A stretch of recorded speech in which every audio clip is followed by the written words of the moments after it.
Hello everybody, this is S Pandit here and I welcome you all to the Catalyst Group GS classes।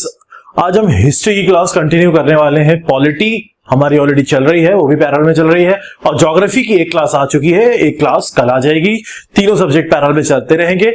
जब कुछ classes cover हो जाएंगी तो economics भी मैं लेके आ जाऊंगा। सब्जेक्ट सारे प्रॉपर तरीके से कवर होते रहेंगे। आपको कोई भी बुक कुछ भी अगर रेफर नहीं करना है, कुछ भी अगर रेफर करना होगा तो वो मेरे नोट्स है जो मैं आपको प्रोवाइड कराता हूं टेलीग्राम ग्रुप में। टेलीग्राम ग्रुप आपको सबको पता है, नीचे नाम लिखा होगा, चैनल का नंबर है, उस पर आप मैसेज कर सकते हो, टेलीग्राम पे ग्रुप को ज्वाइन कर सकते हो। उसमें आपको रेगुलर नोट्स अपडेट्स वगैरह मिलते रहेंगे। कहीं से कुछ रेफर नहीं करना है, सब यहीं कवर हो जाएगा। फाइन। अभी तक जो हिस्ट्री क्लासेस चल रही है उसमें हमने कहां तक कवर कर लिया है, एक बार कांग्रेस से स्टार्ट करके फटाफट रिकॉल कर लेते हैं 2 मिनट के अंदर। कांग्रेस का फॉर्मेशन हो गया था। कांग्रेस के फॉर्मेशन के बाद 1885 में फॉर्मेशन हुआ था। कांग्रेस के अंदर पंगे चल रहे थे, दो तरीके की सोच डेवलप होने लग गई थी। एक थी मॉडरेट, एक थी एक्सट्रीमिस्ट। मॉडरेट शांति से काम कराना चाहते थे, ब्रिटिशर्स के साथ रह के इंडिया को आगे डेवलप करना चाहते थे। एक्सट्रीमिस्ट ब्रिटिशर्स को भगाना चाहते थे, स्वराज उनका बेसिक फोकस था। थोड़ा सा आगे जाओगे तो कांग्रेस, एक्सट्रीमिस्ट और मॉडरेट की सोच अलग थी, दोनों में लड़ाई होने लग गई थी, पंगे होने लग गए थे। बीच में बंगाल का विभाजन, बंगाल का डिवीजन हुआ, जिसके बाद एक्सट्रीमिस्ट और कांग्रेस के जो मॉडरेट्स थे उनके बीच में और पंगे बढ़ गए और वो 1907 में जाके दोनों अलग अलग हो गए। 1907 के बाद आपने देखा था इंडिया के अंदर रिवॉल्यूशनरी, क्रांतिकारी सोच वाले लोग आने लग गए थे। खुदीराम बोस, बहुत सारे ऐसे केसेस हुए थे बम विस्फोट करने वाले, जिसमें ब्रिटिशर्स को बम से उड़ाने की कोशिश की गई थी, जो कहीं ना कहीं मॉडरेट की सोच से अलग था और एक्सट्रीमिस्ट का भी एक्सट्रीम लेवल की सोच थी। आपने एक चीज और देखी थी कि 1908 के आसपास जो हमारे तिलक जी थे उनको जेल हो गई थी, वो जेल जा चुके थे, 6 साल की जेल हो गई थी। 1914 के आसपास तक उनकी जेल का पीरियड था। उस बीच में काफी क्रांतिकारी चीजें हुई हैं, मारने की कोशिश की गई है। आपने एक चीज और देखी थी, 1914 के बाद गांधी जी साउथ अफ्रीका से फ्री हो गए थे। वहां पे उन्होंने सत्याग्रह चला के वहां पे जो लेबर्स थे, इंडियन लेबर्स थे, इंडियन वर्कर्स थे, उनको उनके राइट्स दिला दिए थे और 1915 में जनवरी में वो इंडिया में आ चुके थे। जब वो इंडिया में आ गए थे तो उन्होंने आते ही ये सब हम लास्ट क्लास में कवर कर चुके हैं, लास्ट टू लास्ट में। और लास्ट क्लास में मैंने वर्ल्ड वार भी कवर कर दिया है। क्यों कवर किया था वर्ल्ड वार 1, आज समझ में आएगा।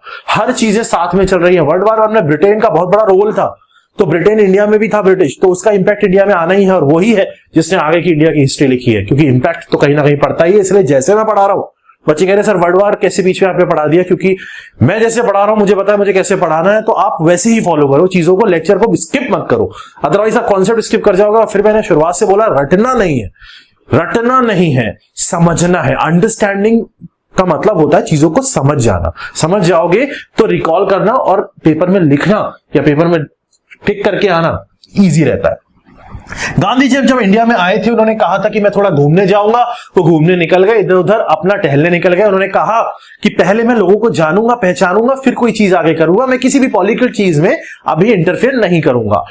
ये गांधी जी ने क्लियर कर दिया था आते ही, पॉलिटिकल किसी भी चीज में मैं इंटरफेयर नहीं करूंगा, मैं भी थोड़ा घूम घाम की तरफ पहचानू। तो गांधी जी का एक बेसिक सा कॉन्सेप्ट मैंने आपको समझाया था प्रीवियस क्लासेस के अंदर, इसे नहीं देखिए देख जरूर लेना, कि पहले चीजों को जानो, पहचानो, प्लानिंग करो, लोगों का सपोर्ट लो, लोगों का सपोर्ट लेके एक इशू को बड़ा इशू बनाओ और उस बड़े इशू को और बड़ा बनाकर गवर्नमेंट के ऊपर प्रेशर लगाओ। प्रेशर लगाने के लिए आप सत्याग्रह का पाथ फॉलो कर सकते हो, जिसमें आप फास्टिंग कर सकते हो, जिसमें आप स्ट्राइक कर सकते हो, जिसमें आप बेसिकली गवर्नमेंट के अगेंस्ट कोई भी कोर्स, जो भी गवर्नमेंट की सिविल जो भी राइट्स होते हैं या सिविल की चीजें होती हैं या कोई ऐसी चीजें होती हैं जिनको तोड़ने से आपके अगेंस्ट कोई आपको जेल में नहीं डाला जा सकता है, ऐसी चीजें आप ब्रेक कर सकते हो। तो बेसिकली नॉन कॉपरेशन का उनका बेसिक पाथ फॉलो करने को वो बोलते थे, ये उनका कॉन्सेप्ट था। फाइन। तो गांधी जी सबसे पहले जब इंडिया में आए थे उन्होंने घूमा घामा और अपना केक खाया। केक का मतलब मैंने आपको बताया था, चंपारण, अहमदाबाद मिल वर्कर्स और केई से खेड़ा सत्याग्रह, ये 3 चीजें वो निपटा चुके थे और इन तीनों जगह अपना मैच जीत चुके थे। महात्मा गांधी जीत चुके थे तीनों जगह से अपना मैच। चंपारण में भी जीत गए थे, अहमदाबाद मिल वर्कर में भी अपना सत्याग्रह कॉन्सेप्ट स्टैब्लिश करके काम करवा लिया था, और खेड़ा सत्या के अंदर भी मैंने आपको समझाया हुआ है प्रीवियस क्लासेस के अंदर। अब आ जाओ एक स्टेप आगे। वर्ल्ड वार खत्म होने का टाइम आ रहा था 1918 के आसपास का। ये 1918 में ये चीजें निपट गई थी, गांधी जी खेड़ा से फ्री हो चुके थे और इंडिया में भी नेशनल हीरो टाइप बन गए थे। लोगों को लग रहा था यार ये बंदा सही है, ये बंदा एकदम हीरो बन चुका है, ये बंदे की बात लोग मानते हैं और ये इंपैक्ट क्रिएट करने वाला बंदा, ये लोगों के अंदर इमेज आ चुकी थी। गांधी जी काफी नेशनल हीरो टाइप बन गए थे केक खाने के बाद। ब्रिटिश की जो पॉलिसी उस टाइम पे चल रही थी, ब्रिटिश की जो पॉलिसी थी, उस पॉलिसी को कुछ बुक्स रेफर करती ही कैरेट एंड स्टिक पॉलिसी। देखो इसका मतलब क्या होता है, जैसे फॉर एग्जांपल आप मुझसे चॉकलेट मांगते हो, मांगना मत, दूंगा नहीं, मांगते हो, हाइपोथेटिकल सिचुएशन, आपने मुझसे चॉकलेट मांगी, मैंने आपको 2 टॉफी दे दी और आपसे कहा टॉफी का भी टेस्ट चॉकलेट जैसा है, खाओ इससे मजे लो। आप थोड़ी देर के लिए चुप हो जाओगे, टॉफी खाओगे, समझने की कोशिश करना, टॉफी के बारे में मत सोचने लग जाना कि सर तो टॉफी पता नहीं क्या बोल रहे हैं। मैंने आपको टॉफी दे दी, आप टॉफी खाने लगे, कुछ टाइम के लिए आप शांत हो गए, फिर जब आपने टॉफी खा ली, आपने सोचा कि नहीं यार मुझे टॉफी से ही बहलाया जा रहा है, तो फिर आप मुझसे कहोगे सर आपको चॉकलेट की बात हुई थी यार, टॉफी दे रहे हो आप। उस टाइम पे ब्रिटिशर का सिस्टम क्या होता था, पहले टॉफी खिलाओ, लोग शांत हो गए, अगर शांत हो गए तो बहुत अच्छी बात है, अगर शांत होने के बाद दोबारा बोलते नहीं हमें और चाहिए, डंडा उठाओ और मार मार के भगाओ। समझ में आ रहा होगा, समझ में आ रहा होगा। इसको बोलते हैं कैरेक्टरिस्टिक, खिलाओ, काम हो जाए तो ठीक है, अदरवाइज मारो। तो लोग सामने वाले के अंदर साइकोलॉजिकल इंपैक्ट ऐसा पड़ता है कि जो मिल रहा है चुपचाप ले लो, ज्यादा की डिमांड करोगे तो पिटोगे और जो मिल रहा है वो भी छीन लिया जाएगा। तो ब्रिटिशर्स ऐसे ही करते थे कि अगर तुम हरकतें करोगे टॉफी दे दी तुमको, अगर तुम टॉफी से काम चला रहे हो तो ठीक है, अगर तुम चॉकलेट मांगोगे तो टॉफी भी छीन लेंगे और 2 डंडे और मारेंगे। तो आपको ये लगेगा टॉफी खा लो चुपचाप, कुछ तो मिल रहा है। यही दिखाने के लिए ब्रिटिशर्स ने, यही टॉफी देने के लिए गवर्नमेंट ऑफ इंडिया एक्ट दिया 1919 का। गवर्नमेंट ऑफ इंडिया एक्ट के अंदर कुछ प्रोविजंस थे, मैंने आपको पहले ही बताया। ये सारी चीजें मैं सेपरेटली एक्ट में कवर करूंगा जिससे हम कंपेयर कर पाए कि इस एक्ट में ऐसा था तो इस एक्ट में ऐसा क्यों हुआ। ठीक, तो इसको हम सेपरेटली कवर करेंगे। अभी आप बस इतना समझ लो कि ये गवर्नमेंट ऑफ इंडिया एक्ट जो 1919 का था, ये टॉफी था, टॉफी दिया। लोगों को ये टॉफी हजम नहीं हुई, पसंद नहीं आई, लोग उसके अगेंस्ट बोलने लगे, नहीं यार ये गलत बात है, ऐसे हमसे नहीं होगा, और दो हमें और चीजें चाहिए, और चाहिए, हमें चॉकलेट चाहिए, ऐसी चाहिए वैसी चाहिए। जब ऐसी चाहिए वाली बात करने लगे तो ब्रिटिशर्स ने कहा कि अब ये लो मेरी तरफ से डंडा। रॉलेट एक्ट ब्रिटिशर्स ने दे दिया, पास कर दिया। अब रॉलेट एक्ट का मतलब क्या था समझो। रॉलेट जो था ये बंदे का नाम है। रॉलेट एक्ट जो आया था ये एक बंदे के दिमाग की उपज थी। ये वहां का लॉयर था बाहर का और जज भी रह चुका था, काफी एक्सपीरियंस्ड, इसका लॉयर के पर्टिकुलर फील्ड के अंदर, उस लॉ के अंदर काफी एक्सपीरियंस था इस बंदे का। इसने क्या किया, इसका एक एक्ट आया, इसके नाम से आया। वो एक्ट में क्या था, किसी भी इंसान को उठा के जेल में डाल दो सस्पेशन के ऊपर। अगर मैं आर्मी हूं, अगर मैं पुलिस में हूं फॉर एग्जांपल, और मैं आपकी सिटी में आता हूं, मुझे लगता है आप जो हो ना, आप चोर हो, मुझे लगता है, और मैं उठाऊं आपको जेल में डाल दूं, और वो जेल में डालो नहीं, जेल में डालने के बाद आप पे फटाफट 2 साल की आपको जेल भी करा दो, बिना कोर्ट ले जाए, बिना ट्रायल करे। रॉलेट एक्ट क्या बोलता था, किसी भी इंसान को सस्पेशन के आधार पे, शक के आधार पे उठा के जेल करवाई जा सकती है। जेल में कुछ दिन नहीं, सालों बिठाया जा सकता है। डिटेंशन भी, कन्विक्शन भी, उसको गुनाहगार भी डिक्लेयर किया जा सकता है कि 2 साल की जेल होगी, तू है, जस्ट सस्पेशन के बेस पे, शक के बेस पे। तो रॉलेट एक्ट बहुत बड़ा बवाल खड़ा कर दिया। अब आप समझो, गांधी जी केक खा चुके थे, खेदा सत्याग्रह के अंदर अपने काम करवा चुके थे। अब रॉलेट एक्ट जब आया तो गांधी जी को लगा यार ये जो है ये गेम खेल रहे हैं ब्रिटिशर्स, क्योंकि मैं अगर कुछ भी करूंगा या करवाऊंगा तो मेरे को उठाकर जेल में डाल देंगे कि भाई ये गड़बड़ कर रहा है आदमी, इसको उठाकर जेल में डालो, दिखा देंगे रॉलेट एक्ट के अंदर ये दिखाई गई ये चीज। तो गांधी जी ने कहा कि मैं इस चीज को अपोज करूंगा, और अब जो मेरा अपोज होगा वो नेशन वाइड होगा। अभी तक मैं छोटी छोटी जगह कर रहा था, बिहार चला गया है ना, अहमदाबाद चला गया, अब मैं पूरे नेशन पे इस इशू का बड़ा बना के, इस इशू के बड़ा बना के लोगों का सपोर्ट लेके अब मैं गवर्नमेंट को प्रेशराइज करूंगा, क्योंकि ये एक ऐसी चीज है जो चीज सही नहीं है। लोगों के जो राइट्स हैं वो कंट्रोल किए जा रहे हैं कि आप तो किसी को भी पकड़ लोगे, है ना, गलत बात है ना, किसी को उठा के जेल में डाल दिया, तुम 2 साल के लिए जेल होगी, तो वो तो आदमी कहेगा यार मैं तो कुछ किया नहीं, बेमतलब के जेल में डाल दिया मुझको। गांधी जी ने कहा कि ये चीज गलत है। रॉलेट एक्ट मार्च 1919 में आया। मेरी बहुत ध्यान से आज का लेक्चर सुनना, बहुत कॉन्सेप्चुअल लेक्चर है। मार्च 1919 के अंदर रॉलेट एक्ट आया। रॉलेट एक्ट कहता था detention and conviction without trial, court ले जाए। अभी भी अगर आपको कोई पकड़ा जाता है तो आप अगर चोरी करते हो, करना मत, गंदी बात होती है, अगर आपको पकड़ लिया जाता है तो आपको मजिस्ट्रेट के सामने पेश किया जाएगा 1 दिन के अंदर, करना होता है ना। तो यहां पे ऐसा कोई फंडा नहीं था, सीधा जेल भेज दो है और लगा दो चार्ज 2 साल का फटाफट। जब ऐसा हुआ तो गांधी जी के ऊपर तगड़ा इंपैक्ट पड़ा, मैंने आपको बताया। और गांधी जी के पास एक ही इंपैक्ट का तरीका होता था रिस्पांस देने का, सत्याग्रह। गांधी जी ने कहा अब मैं पूरा नेशन वाइड सत्याग्रह चलाऊंगा, और उन्होंने 6 अप्रैल 1919 को, ध्यान रखना 1919, 6 अप्रैल 1918 में खेदा निपटा चुके थे, अब बड़ी फील्ड में आए। अभी तक तो गली क्रिकेट चल रहा था, अब आ गया पूरा 2020 वाला क्रिकेट, 2020 भी नहीं, 50 ओवर वाला क्रिकेट मारो, 2020 तो भी आगे आएगा, 50 ओवर वाला क्रिकेट खेलने आया गांधी जी। अभी तक तो गली क्रिकेट में जीत रहे थे। इन्होंने 6 अप्रैल 1919 में सत्याग्रह बहुत बड़े स्केल पे लॉन्च करने की बात करी और ये कहा कि मेरे 3 हथियार होंगे, जो हमेशा से मैंने आपको बताया, ये ऐसी चीजें करते थे जिस चीज को करने को क्राइम नहीं बोला जा सकता, समझ रहे हो ना।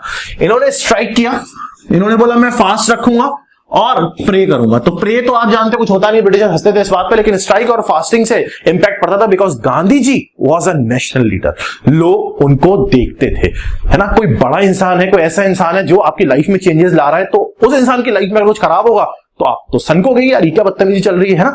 तो ब्रिटिशर्स गांधी जी को जल्दी छेड़ते नहीं थे, क्योंकि रीजन ये था कि इन्नको अगर छेड़ा जाएगा, तरीके से छेड़ा जाएगा तो बात अलग है, अगर बिना तरीके के छेड़ दोगे तो लोग बढ़ा जाएंगे और रिवोल्ट का चांसेस हो सकते हैं, इसलिए इनको जल्दी छेड़ा नहीं जाता था। तो उन्होंने कहा मैं स्ट्राइक करूंगा, मैं फास्ट रखूंगा और मैं प्रे करूंगा, और मैं सत्याग्रह 6 अप्रैल 1919 को अनाउंसमेंट करता हूं कि मेरा लॉन्च कर दिया गया है, आज से मैं बैठूंगा। अगर आप दूसरी साइड देखो, अभी क्या चल रहा है, गांधी जी सत्याग्रह लॉन्च करने की बात कर चुके हैं और बैठ गए हैं। दूसरी साइड अगर आप देखो तो मैंने आपको बताया था रिवॉल्यूशनरी एक्टिविटीज अलग अलग जगह हो रही थी, क्रांतिकारी एक्टिविटीज अलग अलग जगह हो रही थी, लड़ाई दंगे चल रहे थे। ये 1908 से ही स्टार्ट हो चुका था, क्रांतिकारी लोग बम फोड़ने लग गए थे, है ना। अभी आगे चल के भगत सिंह वाला केस भी बहुत तगड़ा बनने वाला है यहाँ पे। रिवॉल्यूशनरी एक्टिविटीज बहुत बड़े स्केल पे होने लग गई थी, जिसकी वजह से ब्रिटिशर्स ने क्या किया था, बहुत जगहों पे आर्मी डिप्लॉय कर दी थी, आर्मी बुला के अलग अलग जगह आर्मी लगा रखी थी कि सेफर साइड के लिए अगर कोई कुछ करेगा तो उड़ा देना, लाइक दैट, है ना। उनको बंदूकें दे रखी थी और बोला था कि अगर कुछ होता है तो उड़ा देना। इस तरीके से उन्होंने आर्मी डिप्लॉय कर रहे थे, क्योंकि रिवॉल्यूशनरी एक्टिविटीज बढ़ने लग गई थी इंडिया के अंदर कि भाई ब्रिटिशर्स को मार मार के भगाएंगे हम, ऐसा लोग सोचने लग गए थे और करने लग गए थे। तो ब्रिटिशर्स ने आर्मी जो है बहुत जगह डिप्लॉय कर दी थी।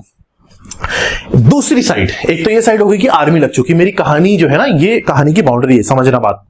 गांधी जी सत्याग्रह लॉन्च कर चुके हैं नेशन वाइड रॉलेट एक्ट के अगेंस्ट। रॉलेट एक्ट किसी को भी उठा के जेल में डालने की बात करता है, बिल्कुल ठीक है। दूसरी पॉइंट पे आर्मी डिप्लॉय हो चुकी है हर जगह पे। तीसरे पॉइंट पे अगर मैं बात करूं तो इंडिया के अंदर एक बहुत बड़ी चीज हुई थी, उस बड़ी चीज को भी मैं मुस्लिम लीग के साथ अलग से लेक्चर में कवर करूंगा, क्योंकि हिंदू मुस्लिम वाला जो पॉइंट है कि वो कब यूनिटी में बदलता है और कैसे बदलता है, उसको समझना बहुत बहुत बहुत जरूरी है। इंडिया के अंदर हिंदू मुस्लिम अगर यूनिटी में रहे हैं तो चीजें सही रही हैं, जब यूनिटी नहीं होती तो चीजें बिगड़ती हैं और कोई और फायदा उठाता है।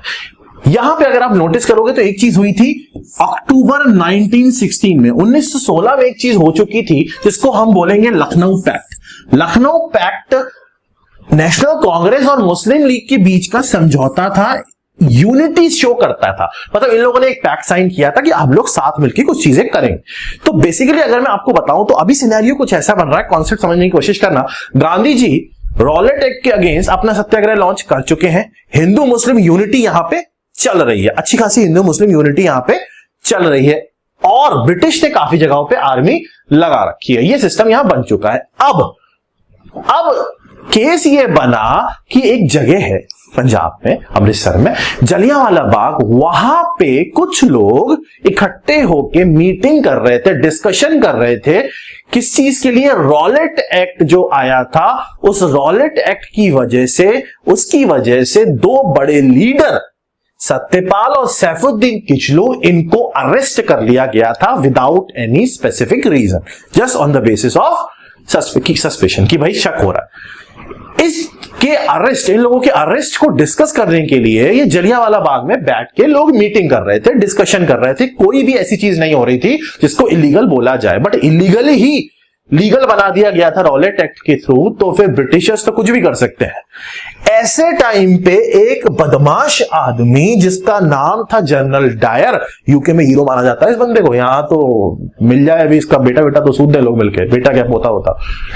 इस बंदे ने यहां पे गोलियां ही गोलियां चलवाई, इस बंदे ने यहां पे गोलियां ही गोलियां चलवाई और गलत सलत चीजें बताई कि यहां ऐसा हो रहा था, यहां ऐसा कर रहे थे, और लोगों को महाराज भी, अगर आप जलियांवाला बाग जाके देखते हो तो वहां गोलियों के निशान आपको देखेंगे, आप जाके देखना। मैंने देखा है, मैं एक जगह स्पीच देने गया था तो मैंने वहां पे विजिट किया था, मैंने देखी थी वो चीजें। वहां एक कुआं भी था जहां लोग कूदे थे, आपने मूवी में भी देखा होगा। उस इंसान ने यहां पे गोलियों की बौछार कर दी। कहा जाता है 1600 मतलब 1650 के आसपास गोलियां चली थी यहां पे। ऑन पेपर ऑफिशियली जो रिपोर्ट है, जो ऑफिशियल पेपर बोलता है, वो कहता है 500 से 550 लोगों की डेथ हुई थी, 500 550 लोग मरे थे। और 1000-1500 लोग घायल हुए थे। लेकिन अगर रियलिटी की बात की जाए तो बहुत लोग मरे थे। रिपोर्ट तो कम ही दिखाती है ना, रिपोर्ट तो गवर्नमेंट ही बनाती है ना। यहां पे इसने जो हत्याकांड मचाया था 13 अप्रैल 1919, पीछे जाओ। गांधी जी ने सत्याग्रह लॉन्च करने की बात करी थी 6 अप्रैल 1919। 6, 7, 8, 9, 10, 11, 12, 13 वायलेंट एक्टिविटीज इधर उधर होने लग गई थी, आर्मी इधर उधर लग चुकी थी और जलियांवाला बाग को वायलेंट एक्टिविटी बता के जो आर्मी लगी हुई थी वहां पे, उस आर्मी के एक बंदे ने लोगों पे गोलियां चलवा दी। समझ में आ गया होगा, आर्मी लगी थी, वायलेंट एक्टिविटीज हो रही थी, जिसकी वजह से यहां पे लोगों को झेलना पड़ गया। बहुत बवाल हुआ, तगड़ा बवाल हुआ भाई साहब।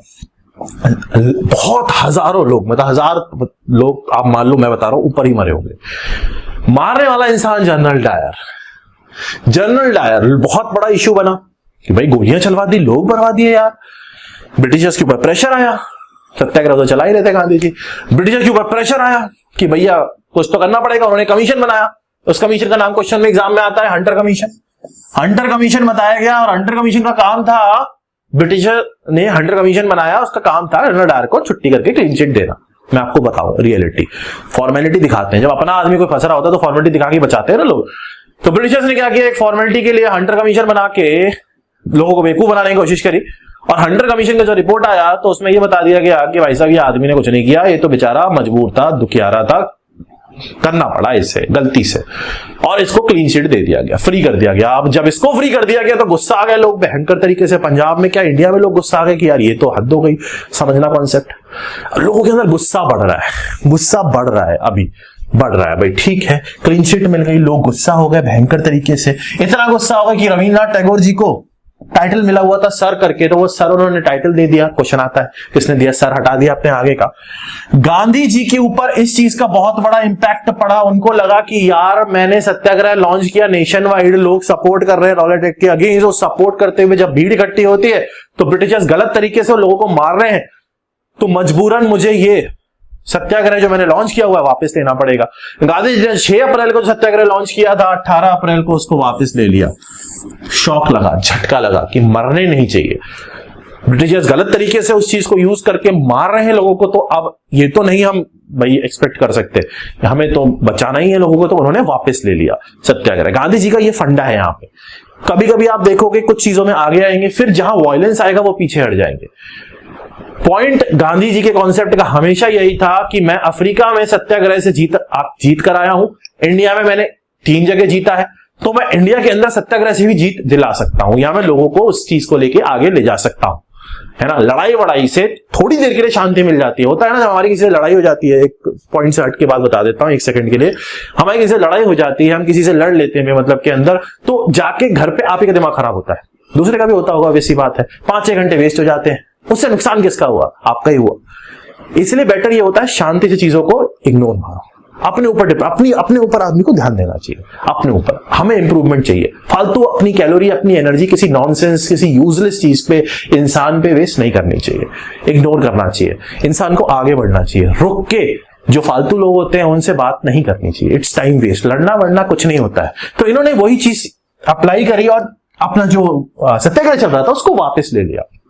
शॉक हुआ, झटका लगा। ये हो गई इंडिया की पिक्चर। 18 अप्रैल 1919 की बात हो रही है, वापस हो चुका। अब थोड़ी ब्रॉड पिक्चर पे जाओ। वर्ल्ड वॉर के लेक्चर में मैंने आपको समझाया था, ध्यान से देखना। गांधी जी सत्याग्रह वापस ले चुके हैं, जलियांवाला बाग कांड हो चुका है, जनरल डायर छूट चुका है, हिंदू मुस्लिम यूनिटी चल रही है, और जलियांवाला बाग की वजह से हंटर कमीशन बनाया गया था जिसने जनरल डायर को फ्री कर दिया। तो हिंदू यहां गुस्सा आ चुके हैं, सिख यहां गुस्सा आ चुके हैं। समझ में आ रहा होगा, हिंदू मुस्लिम यूनिटी चल रही है, सिख और हिंदू यहां गुस्सा आ चुके हैं। आ जाओ। अब सिस्टम यहां पे क्या बन रहा है, सिस्टम यहां पे क्या बन रहा था। वर्ल्ड वॉर जब हुई थी मैंने आपको बताया था 2 पावर थी, एलीट पावर थी और सेंट्रल पावर थी। सेंट्रल पावर जो थी उस सेंट्रल पावर के अंदर कुछ ग्रुप थे। एलीट जर्मनी वाला ग्रुप था। एलीट पावर जो थी उस एलीट पावर के अंदर कुछ ग्रुप थे, जिसमें ब्रिटेन वाला ग्रुप था भाई साहब। अमेरिका बाद में आ गया था जब शिप में कुछ लोग उसके मार दिए गए थे। ऐसा केस हुआ था जब वर्ल्ड वॉर में एलीट पावर और सेंट्रल पावर के बीच में लड़ाई हुई थी। तो मैंने आपको बताया था, लेक्चर देख लेना, बहुत इंटरेस्टिंग लेक्चर है वो, एलीट पावर जीत गई थी। ग्रुप था, गैंग थे ना, गैंग मैंने बताया था, मजा आता है कॉलेज में अपने गैंग का, वही फंडा है, गैंग बना के लड़े थे। एक गैंग जीत गया था, जो जीत गया था उस गैंग का जो हेड मान लो या तगड़ा बंदा मान लो, वो ब्रिटेन था, है ना, वो ब्रिटेन था।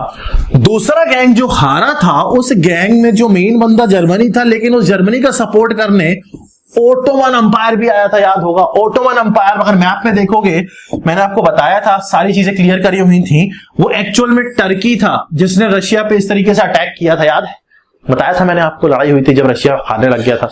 देखना वर्ल्ड वॉर का लेक्चर, बहुत अच्छा है। लेकिन क्योंकि ओटोमन अंपायर जिस ग्रुप में था वो ग्रुप हार गया था, तो जब ये वर्ल्ड वॉर खत्म हुई, तो ओटोमन अंपायर के साथ ब्रिटेन ने ट्रीटी साइन करी, एक एग्रीमेंट साइन किया, ऐसे मान लो। वो जो ट्रीटी साइन की गई, उस ट्रीटी का नाम था ट्रीटी ऑफ सेवर्स, इन 1920 में साइन की गई। उधर 18 अप्रैल 1919 में हमारा सत्याग्रह वाला वापस हो चुका है। ब्रिटिशर्स काफी अच्छे हैं, रॉलेट एक्ट लगा चुके हैं, मजे में है वो अभी, है ना। यहां हिंदू मुस्लिम यूनिटी चल रही है, हिंदू गुस्साए हुए हैं। वर्ल्ड वॉर जब खत्म हुई तो ट्रीटी साइन की गई ब्रिटेन ने ओटोमन अंपायर से। बहुत सारी ट्रीटीज हुई थी, जर्मनी के ऊपर तो ट्रीटी इतनी थी कि वो अभी 10-12 साल पहले तक अपना फाइन चुका रहा था, अभी तक इतना लंबा फाइन लगा था उस पर। ट्रीटी ऑफ सेवर्स 1920 में साइन की गई ओटोमन अंपायर के ऊपर। ओटोमन अंपायर के ऊपर इस ट्रीटी के अंदर कुछ पॉइंट्स थे, वो पॉइंट्स, ओटोमन अंपायर मतलब टर्की, वहां रहते हैं काफी मुस्लिम, बहुत सारे मुस्लिम कम्युनिटी के लोग वहां रहते हैं। ओटोमन अंपायर में एक पोस्ट है, या टर्की में एक पोस्ट होती है जिसको बोलते हैं खलीफेट, खलीफा बोलते हैं, हेड पोस्ट होती है, स्पिरिचुअल हेड होता है, सब लोग फॉलो करते हैं, देखते हैं उनको कि भाई जो वो कहेंगे वो सही होगा। जब ये ट्रीटी साइन की गई तो ऐसा कहा गया कि एक तो वो जो पोस्ट है ना खलीफा की, उसको हटाओ, कैंसिल करो उसको, ब्रिटेन ने कहा उसको कैंसिल कर देंगे हम। दूसरा जो ओटोमन अंपायर को तोड़ देंगे, अलग अलग पार्ट में ब्रेक कर देंगे। अब आप ध्यान से सुनो, मुस्लिम्स जो खलीफा की पोस्ट को इतना रिस्पेक्ट करते हैं, उनके सामने जब ट्रीटी आती है, और सिर्फ टर्की के लोग रिस्पेक्ट नहीं करते, ऑल ओवर वर्ल्ड मुस्लिम रिस्पेक्ट करते हैं उस पोस्ट को, और ब्रिटेन उस पोस्ट को कैंसिल कर रहा है, तो गुस्सा तो होगी। अभी तक जो ब्रिटेन की वजह से जो गुस्सा आ रहा था, वो जनरली अगर इंडिया के एस्पेक्ट में बात करोगे तो स्वराज से लेकर जो मेन पोर्शन था वो हिंदू जनरली गुस्साए हुए घूम रहे थे। बट अब जब वर्ल्ड वॉर खत्म हुई, वर्ल्ड वॉर खत्म होने के बाद, बहुत ध्यान से सुनना, ब्रिटेन एक ऐसा ग्रुप था जो एलीट पावर में शामिल था, उसने ओटोमन अंपायर पे ट्रीटी साइन करके ये रिकमेंडेशन, ये पॉइंट्स लगाए कि एक तो हम खलीफेट की पोजीशन हटाएंगे, दूसरा इसको ब्रेक कर देंगे, जिसकी वजह से ऑल ओवर वर्ल्ड मुस्लिम गुस्सा आ गए, और इंडिया में जो मुस्लिम है वो भी गुस्सा आ गए, बिल्कुल गुस्सा आ गए। जब इंडिया में मुस्लिम गुस्सा आ गए तो कहीं ना कहीं तो ब्रिटिश की तरफ चिढ़ बढ़ने लग जाएगी मुस्लिम्स की। गांधी जी सत्याग्रह लॉन्च करके वापस ले चुके हैं, हिंदू पहले ही गुस्साए बैठे थे, अब मुस्लिम भी गुस्साने लग गए। तीसरा पॉइंट, जब वर्ल्ड वॉर खत्म हो गई, काफी खर्चा हुआ ब्रिटेन का, इंडिया में ब्रिटेन ही चलता था सारा, बट इंडिया कॉलोनी थी ना ब्रिटेन का। इंडिया में महंगाई बढ़ गई, बहुत महंगाई बढ़ गई। जब महंगाई बढ़ गई तो आम जनता के जो लोग थे, चाहे वो हिंदू हो चाहे वो मुस्लिम हो, सफर करने लग गए। महंगा कोई चीज जबरदस्ती बेचोगे, अगर अभी गवर्नमेंट आपको बोले कि कल से आपका पेट्रोल 500 रुपए लीटर है, तो आप तो गुस्सा हो गई ना, ऑब्वियस सी बात है, बवाल हो जाएंगे। बहुत ज्यादा महंगाई बढ़ गई। मतलब अगर आप ध्यान से देखो अभी ओवरव्यू, अगर ओवरव्यू कॉन्सेप्ट पकड़ना है, देखो रटना नहीं है, रटना बेवकूफी है, कॉन्सेप्ट पकड़ना है डेट के साथ। जलियांवाला बाग कांड हो चुका है, जिसकी वजह से ऑलरेडी लोग गुस्साए हुए थे। रॉलेट एक्ट की वजह से परेशान थे लोग। खलीफेट वाले एक्ट की वजह से, जो खलीफेट वाला पोजीशन अभी हटाने की बात हुई है, एक्ट तो कुछ नहीं है, पोजीशन हटाने की बात हुई है, इससे मुस्लिम्स भी गुस्सा आ गए हैं। प्लस इन्फ्लेशन, मतलब अगर ऑल टुगेदर आप ओवरऑल देखोगे, ओवरऑल व्यू देखोगे, तो आप ये कहोगे सर इंडिया के अंदर बवाल मचने का काम होने वाला है। मैंने आपको हिस्ट्री की पहली क्लास एंशिएंट से बताया है, जब भी हिस्ट्री के अंदर कोई परेशानी आएगी और उस परेशानी का लिमिट क्रॉस कर जाएगी, तो लोग उस परेशानी का हल ढूंढने के लिए सॉल्यूशन ढूंढने निकल जाएंगे। सॉल्यूशन ढूंढने के लिए वो रास्ता चूज करेंगे जहां उनको आसानी और आराम मिलना ऐसा फील होता है। फाइन, यहां पे प्रॉब्लम्स फिर से बढ़ने लगी। एक बार बड़ी थी तो रिवोल्ट 1857 का हुआ था, याद करना। अब फिर से कुछ बड़ा होने वाला है, क्योंकि हम 20s में आ चुके हैं। अब यहां पे जो खलीफेट पोजीशन की मैंने आपको बात करी, जो हेड था, जब ये पोजीशन हटाने की बात की गई और ये सब बवाल होने लगे, तो दो भाई शौकत अली और मोहम्मद अली, इन्होंने एक मूवमेंट स्टार्ट किया, खलीफेट मूवमेंट या खलीफा मूवमेंट बोलते हैं इसको। खलीफा मूवमेंट ये स्टार्ट हुआ 1919 के आसपास 1924 तक गया था। दो भाइयों ने इन्होंने स्टार्ट किया। गांधी जी ने ये चीज देखी, ये सिस्टम चल रहा है। गांधी जी का कॉन्सेप्ट मैंने आपको बताया था। क्या कॉन्सेप्ट होता था? किसी इशू को पकड़ो, लोगों का सपोर्ट लो, मूवमेंट बनाओ, गवर्नमेंट पे प्रेशर लगाओ। लास्ट क्लास से समझा रहा हूं। गांधी जी ने अपना मूवमेंट वापस लिया था, झटका लगा था, इंपैक्ट आया था उनके ऊपर, और वो ब्रिटिशर्स जो दिमाग लगा रहे थे उनके कुछ अगेंस्ट सॉल्यूशन ढूंढने की कोशिश कर रहे थे। उन्होंने देखा हिंदू गुस्साया हुआ है, मुस्लिम गुस्साया हुआ है, और लखनऊ पैक्ट के बाद हिंदू मुस्लिम में अच्छी यूनिटी है क्योंकि उनके लीडर साथ में जुड़े हुए हैं। लीडर जुड़े हैं तो लोग ऑब्वियस ही बातें जुड़ जाते हैं। खलीफेट वाला इशू आया तो नॉर्मल लोग भी काफी गुस्साए हुए हैं, नॉर्मल मुस्लिम्स भी काफी गुस्साए हुए हैं। इधर नॉर्मल हिंदू तो पहले से गुस्सा रखा था। मतलब अभी ऐसा सिस्टम बन रहा है कि सारे लोग साथ मिला के एक ही दुश्मन की तरफ देख रहे हैं। जब सारे लोगों का एक ही दुश्मन होता है तो सब आपस में मिलकर दुश्मन को उड़ाने की कोशिश करते हैं। तो गांधी जी ने कहा कि अगर मैं इन सबको जोड़ दूं, अगर मैं जो खलीफा मूवमेंट चल रहा है इस खलीफा मूवमेंट को अपने मूवमेंट के साथ जोड़ के एक पूरा बड़ा मूवमेंट इशू बना दूं तो मैं गवर्नमेंट पे प्रेशर डाल सकता हूं, क्योंकि हर कोई होगा फिर तो गवर्नमेंट क्या करेगी, दब जाएगी। गांधी जी जाके उन भाइयों से मिले, मीटिंग हुई उन दोनों भाइयों से। उनको लगा यार बढ़िया बात है, सब साथ में मिलकर करेंगे। तो शायद वो बैठे थे, उनको लग रहा था नहीं यार ब्रिटेन बदतमीज है, हमारे खलीफेट को हटा रहे हैं, हम उनको वापस बैठाएंगे वहां पे, है ना, हमारे हेड है वो, स्पिरिचुअल हेड है। गांधी ने कहा बिल्कुल सही बात है, बदतमीजी हो रही है, देखो हमारे साथ भी की गई, जलियांवाला बाग में ऐसा कर दिया गया, चलो साथ मिलकर उड़ाते हैं। मिल गए साथ। गांधी जी ने कॉन्सेप्ट लगा के जोड़ने की कोशिश करी, और जोड़ने के बाद जून 1920 पे हम आ गए हैं, नोट्स यहां से लेते रहना। जून 1920 में एक ऑल पार्टी कॉन्फ्रेंस हुई इलाहाबाद में। गांधी जी ने मूवमेंट 6 अप्रैल को फेंका था, 18 को वापस लिया था। वहां पे वर्ल्ड वार खत्म हुई थी। वर्ल्ड वार खत्म होने के बाद ट्रीटीज वगैरह साइन हो रही थी। जैसे 1920 में ट्रीटी साइन हुई, मुस्लिम सनक गए। लखनऊ पैक्ट पहले ही हो रखा था, हिंदूज पहले से ही सनके हुए थे, इन्फ्लेशन आ गया था, महंगाई बढ़ गई थी। सारी चीजें मिला के गांधी जी ने सोचा सबको जोड़ के आगे एक मूवमेंट नया लॉन्च करने के लिए प्लेटफॉर्म तैयार करते हैं, जिसका नाम आएगा नॉन कॉर्पोरेशन मूवमेंट, बड़ा मूवमेंट। ऑल पार्टी कॉन्फ्रेंस की गई। ऑल पार्टी कॉन्फ्रेंस में सब लोग आए, हेड गांधी, लीडर की क्वालिटी हमेशा हर क्लास में बोल रहा हूं, लीडर वो होता है जिसको लोग देख के बोलते हैं ये है तो हम कर लेंगे, वो लीडर होता है। ये बने हेड। सब लोगों ने मिलकर डिसाइड किया जून 1920 की कॉन्फ्रेंस में कि हम बॉयकॉट करेंगे स्कूल कॉलेज। सेम वही चीज जो सत्याग्रह का कॉन्सेप्ट स्टार्टिंग से रहा है, बॉयकॉट करो सारी चीजें, वो सारे रूल तोड़ो जिनको तोड़ने के अगेंस्ट जेल नहीं होती। तो हम स्कूल नहीं जा रहा, कौन जेल भेजेगा मुझे, है ना, मैं कॉलेज नहीं जा रहा, कौन जेल भेजेगा, मैं तो जाता ही नहीं था वैसे भी, है ना, किसने जेल भेज दिया, नहीं भेजा। वैसे ही होता है जो स्कूल कॉलेज नहीं जा, कौन जेल भेजेगा, मैं नहीं कर रहा नौकरी, जेल थोड़ी भेज दोगे नौकरी करने में, है ना। तो वही पॉइंट है। अब सब जुड़ चुके हैं, आगे बढ़ने के लिए साथ चल चुके हैं, रास्ता सबको पता है, बताने के लिए आगे एक लीडर खड़ा हुआ है। यहां पे एक बड़ा इंसिडेंट होता है, यह होता है कि अगस्त 1920 में एक बहुत बड़े लीडर तिलक जी, उनकी हो जाती है डेथ। तिलक एक ऐसे लीडर थे जिन लीडर को लोग फॉलो करते हैं, भीड़ फॉलो करती, एक्सट्रीमिस्ट लीडर कांग्रेस के, उनकी हो जाती है डेथ। इस समय माहौल ऐसा बन रहा है कि मॉडरेट्स बहुत दब चुके हैं। मॉडरेट वाली सोच अब चल नहीं पा रही, क्योंकि इधर उधर से रिवॉल्यूशनरी एक्टिविटीज हो रही हैं, ब्रिटिशर्स के अगेंस्ट लोग बोलने लग गए, तो मॉडरेट वाला कॉन्सेप्ट अभी उड़ गया है, अभी एक्सट्रीमिज्म वाला कॉन्सेप्ट चलने लग गया है। यहां पे तिलक जी की डेथ हो जाती है, तो डेथ के बाद ये मूवमेंट जिसको नॉन कॉर्पोरेशन मूवमेंट बोला जाएगा, जिसमें खिलाफत मूवमेंट के साथ एक बड़ा मूवमेंट लॉन्च किया जाएगा, इसको लॉन्च करने की बात कर दी जाती है। ऑफिशियली डिक्लेयर कर दिया जाता है कि ये मूवमेंट मैं लॉन्च कर रहा हूं under leadership of Gandhi ji. कब? अगस्त 1920 में।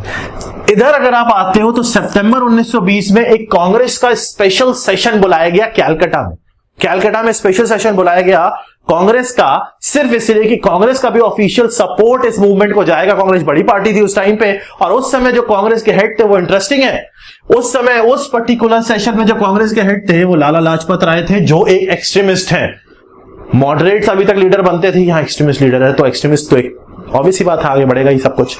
यहां पे ऑफिशियली कांग्रेस का सपोर्ट भी इस मूवमेंट को दे दिया गया, जो सितंबर 1920 के स्पेशल सेशन कैलकाटा सेशन में डिक्लेयर किया गया। और यह कहा गया कि हम आगे बढ़ेंगे 3 पॉइंट्स को लेकर, 3 इशू को लेकर। पहला इशू ध्यान से देखना, लीडर इस मूवमेंट के महात्मा गांधी हैं। पहला इशू अगर आप ध्यान से देखना तो पहला इशू है पंजाब इशू, मतलब जलियांवाला बाग वाला इशू, जो करंट इशू उस समय चल रहा था। कॉन्सेप्ट समझना, इससे ऑलरेडी हिंदू वगैरह सब गुस्साए हुए थे।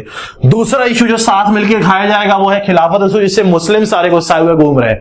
तीसरी जो बात है जो हमारे साथ होगी वो है स्वराज, जो बहुत पुराने टाइम से चल रहा है। मतलब इस सारी चीजों को उठा के एक सब्जी बना के ब्रिटिशर्स को सामने रखनी जाने वाली थी, जिसमें जहर मिला हुआ था, जिसके लीडर गांधी जी थे। सारी चीजों को मिला के एक छोटे छोटे इश्यूज को बना के बड़ा इशू बना दिया। कॉन्सेप्ट, लोगों का सपोर्ट ले लिया, हर कम्युनिटी का सपोर्ट ले लिया, और अब गवर्नमेंट के ऊपर प्रेशर डालने की बात आने वाली थी।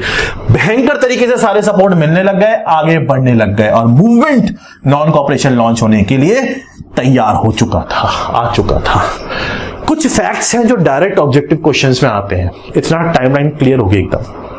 अभी भगत सिंह आने वाले हैं, अभी 1920 में आ चुके हो, 22 में एक चौरी चौरा इंसिडेंट होगा, उसके बाद साइमन, और फिर भगत सिंह का एकदम गजब वाला खेल। कुछ फैक्ट्स याद कर लेते हैं जो ऑब्जेक्टिव क्वेश्चन में आते हैं। पहला पूछते हैं खिलाफत डे कब सेलिब्रेट किया गया था, तो 17 अक्टूबर 1919 में खिलाफत डे सेलिब्रेट किया गया था। ये ध्यान रखना, 1919 में लॉन्च हुआ था, उससे 1924 तक गया था।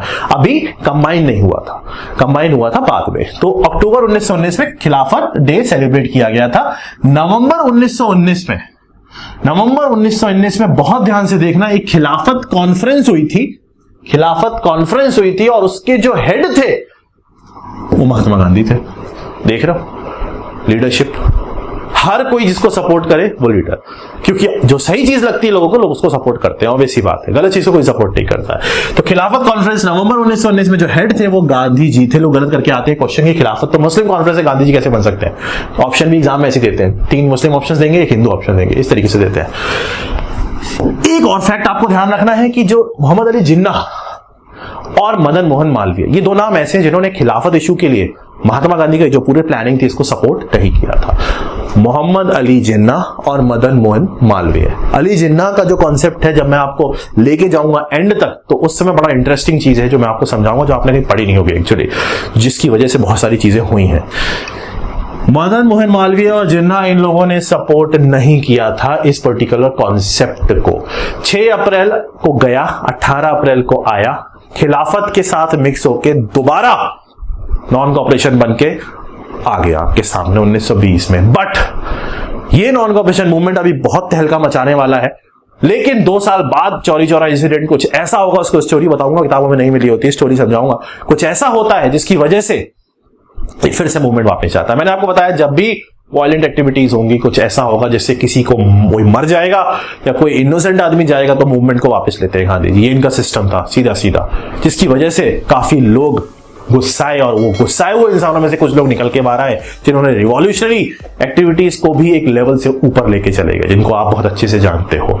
तो आने वाली क्लास और ज्यादा इंटरेस्टिंग है। आने वाली क्लास में हम कवर करेंगे नॉन कॉपरेशन मूवमेंट, और जो रिवॉल्यूशनरी मेन जो आदमी हैं, कुछ 4-5 जिनको आप बहुत ज्यादा हम सब रिस्पेक्ट करते हैं, उनकी बात करेंगे कि वो किस स्टोरी से कहां से निकल के आए हैं। तो नेक्स्ट क्लास का वेट करो, नेक्स्ट क्लास मिलती रहेगी। कल आपको ज्योग्राफी की क्लास मिल जाएगी, ज्योग्राफी की क्लास जरूर देख लेना। सेकंड क्लास ज्योग्राफी की है, काफी इंटरेस्टिंग हम फैक्ट उसके अंदर भी डिस्कस करने वाले हैं। बाकी ग्रुप आपको पता ही है, नीचे लिंक है, आप जा सकते हो, देख सकते हो, उसके अंदर नोट्स वगैरह प्रोवाइड होते रहते हैं। अच्छी चीज है, आपको हेल्प मिल रही है, और मुझे भी अच्छा लग रहा है कि जब आपको कुछ किसी का भी रिजल्ट आ जाएगा, कुछ सेलेक्ट हो जाएगा, तो बच्चे बोलते हैं सर आपके मैंने 5 लेक्चर देखे और मेरे एक एग्जाम में 3 क्वेश्चन बन गए, तो ऐसा लगता है कि कहीं ना कहीं कुछ ना कुछ एफर्ट जो मैं कर रहा हूं वो कहीं ना कहीं किसी को किसी पॉइंट पे इंपैक्ट कर रहा है। हमेशा ध्यान रखना, आप जिस टाइम पे मेहनत करते हो और आप अगर कुछ बन जाते हो, कुछ कर जाते हो, तो आगे चल के हमेशा किसी ना किसी की हेल्प करना, लोगों की हेल्प करोगे, आपको सेटिस्फेक्शन मिलेगा। और एट द एंड इंसान की सिर्फ एक ही ख्वाहिश होती है, खुश रहना और सेटिस्फाइड रहना। जिस चीज से आपको खुशी मिले वो करनी चाहिए लाइफ के अंदर। मिलते हैं नेक्स्ट क्लास में। पढ़ते रहो, मेहनत करते रहो, आगे बढ़ते रहो। बढ़ना इंपॉर्टेंट है आगे, और लेकिन बढ़ने के लिए एज अ स्टूडेंट पढ़ना अभी इंपॉर्टेंट है। ठीक, take care. Have you ever tried thinking why you are not able to qualify different examination? That is engineering services, GATE और state services। कभी सोचा है क्यों selection नहीं होता है? Let me tell you, let me give you the basic introduction कि होता क्यों नहीं है। Let me explain you the things. The reason is that because these examination need a perfect analysis. Analysis means you should know everything. So here in Catalyst Group, in my classes, where I'll give you the analysis of the exam, I'll give you the theory lectures, I'll give you the question lectures. What we'll do, we'll complete each and every question in the class. Previous year से उठा के expected questions तक सब कुछ हम class में कर लेंगे. जितने भी हमारे पास ऑनलाइन कोर्सेज हैं, चाहे IAS के लिए हैं, चाहे गेट के लिए, चाहे SSC के लिए, और जो भी फैकल्टीज हैं, सारे फैकल्टीज गेट और IAS टॉपर्स हैं. अगर आप कैटलिस्ट ग्रुप ज्वाइन करते हो तो लेट मी टेल यू कि आपको क्या क्या फायदे मिलेंगे. Let's see that. पहली चीज आपको मिलेगी कि आपको एक्सपर्ट गाइडेंस मिलेगा. जितना भी फैकल्टीज का लाइव सेशंस मिलेंगे जहां पे आप फैकल्टी से अपने डाउट क्लियर कर सकते हो, फोन पे, व्हाट्सएप पे, आमने सामने बैठ के. सब फैकल्टीज के लिए आपके पास अपॉइंटमेंट होगा, आप उनसे डायरेक्ट डिस्कशन कर सकते हो. साथ में हम आपको नोट्स देंगे जो हमारे स्पेशल माइंड मैप्स की फॉर्म में नोट्स होते हैं, जिसमें आपको याद करना ईजी रहेगा. कुछ मोटिवेशनल सेशंस होंगे, प्रोग्रेस एनालिसिस होंगी, नोट्स होंगे, हम अपना स्टडी मटेरियल आपको प्रोवाइड करेंगे, बुक्स आपको प्रोवाइड की जाएंगी, आपको A to Z each and everything provide किया जाएगा. हर कोर्स में हमारे पास मिनिमम से मिनिमम 1000 लेकर 2000 लेक्चर्स हैं, depending upon the course which you are taking. अलग अलग हमारे पास कोर्सेज हैं, डिफरेंट कोर्सेज हैं जो आप कंबाइन करके भी ले सकते हो. तो everything we have for you. So I welcome you all to the Catalyst Group. Visit the link below. Call us for admissions. Our new version 1.1 is already launched and admissions are open under all our courses. Thank you.